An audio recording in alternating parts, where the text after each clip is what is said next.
ఆగండి ఆగండి, నేను చెప్పే మాట వినండి. ఉమా సురేష్ మాకు నచ్చినాయండి.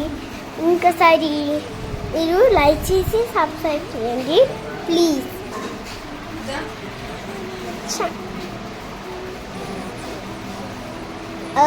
మీరు ఏం చేస్తున్నారు?